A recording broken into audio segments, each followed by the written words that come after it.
అక్రమాస్తుల కేసులో బెయిల్పై ఉన్న మాజీ సీఎం వైసీపీ అధినేత వైఎస్ జగన్ ఈ నెల 21న సీబీఐ ప్రత్యేక కోర్టు ముందు హాజరు కానున్నారు. వ్యక్తిగత హాజరు మినహాయింపు కోరుతూ ఆయన దాఖలు చేసిన మెమోపై సీబీఐ మంగళవారం కౌంటర్ దాఖలు చేసింది.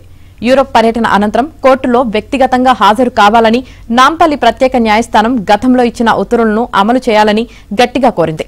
తీవ్ర ఆర్థిక నేరారోపణలు ఎదుర్కొంటున్న జగన్ 6 ఏళ్లుగా ట్రయల్ కోర్టుకు రాకుండా తప్పించుకుని తిరుగుతున్నారని తెలిపింది.